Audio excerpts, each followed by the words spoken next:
அஸ்ஸலாமு அலைக்கும் வரஹ்மத்துல்லாஹி வபரகாத்துஹு. முஹரம் தொடர் நாள் 4. ஆஷுரா நாள் என்றால் என்ன, அதன் வரலாறு என்ன என்கிறது தான் பார்க்க போகிறோம். அன்பான சொந்தங்களே, முஹரம் மாதத்தில் பற்றி நமக்கு இன்று பார்க்க போகிற தொடரில் மிகவும் முக்கியமான நாளை பற்றி தான் பார்க்க போகிறோம். அதுதான் ஆஷுரா நாள். ஆஷுரா என்ற வார்த்தை அஷரா என்ற அரபு வார்த்தையிலிருந்து வந்தது. அதற்கு 10ங்கிறது தான் பொருள். எனவே முஹரம் மாதத்துடைய 10ஆம் நாளே ஆஷுரா நாள் என்று அழைக்கப்படுகிறது. இந்த நாள் இஸ்லாமிய வரலாற்றில் மிகப்பெரிய சிறப்பும் மகத்துவமும் கொண்ட நாளாக இருக்குது. நபிகள் நாயகம் ஸல்லல்லாஹு அலைஹி வஸல்லம் மதீனாவிற்கு ஹிஜ்ரத் செய்த போது யூதர்கள் ஆஷுரா நாளில் நோன்பு நோற்பதை கண்டாங்க. அதற்கான காரணத்தை அவங்கள்ட்ட போய் கேட்குறாங்க. அதுக்கு அவங்க சொல்கிறாங்க, இந்த நாளில் தான் அல்லாஹ் மூசா அலைஹிஸ்ஸலாம் அவங்களையும் பனு இஸ்ராயில் அவர்களையும் ஃபிரௌனிடமிருந்து காப்பாற்றினா, அதற்கு நன்றி செலுத்துகிற விதமாக தான் நாங்கள் நோன்பு நோக்கிறோம் அப்படின்னு சொல்கிறாங்க. அதை கேட்ட நபிகள் நாயகம் ஸல்லல்லாஹு அலைஹி வஸல்லம் அவங்க சொல்கிறாங்க, மூசா அலைஹிஸ்ஸலாம் அவர்களுடன் உங்களை விட நாங்களே அதிக உரிமையுடையவர்கள் என்று கூறி அந்த நாளில் நோன்பு நோட்டுறாங்க. மேலும் முஸ்லீம்களுக்கும் நோன்பு நோக்குமாறும் ஊக்குவித்தாங்க.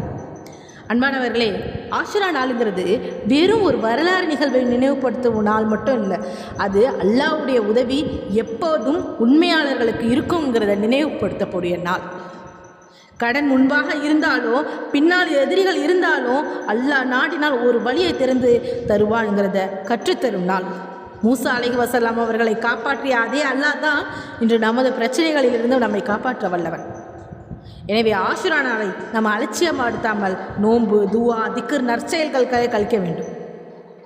யா அல்லாஹ், மூசா அலைஹிஸ்ஸலாம் அவர்களுக்கு நீ வழங்கிய உதவியைப் போல எங்கள் வாழ்க்கையிலும் உன் உதவியை வழங்குவாயாக. எங்களுக்கு வழியில்லாத இடங்களில் வழியை திறந்து வைப்பாயாக. சிரமங்களில் இருக்கும் எங்கள் சகோதர சகோதரிகளின் கஷ்டங்களை நீக்குவாயாக. யா அல்லாஹ், எங்களுடைய இதயங்களில் உள்ள பயத்தை நம்பிக்கையை மாற்றுவாயாக. யா அல்லாஹ், எங்கள் கவலைகளை நிம்மதியாக மாற்றுவாயாக. எங்கள் கண்ணீரை மகிழ்ச்சியாக மாற்றுவாயாக. யா அல்லாஹ், கடனில் இருப்பவர்களுக்கு விடுதலையை வழங்குவாயாக. நோயில் இருப்பவர்களுக்கு முழுமையான ஷிஃபாவை வழங்குவாயாக.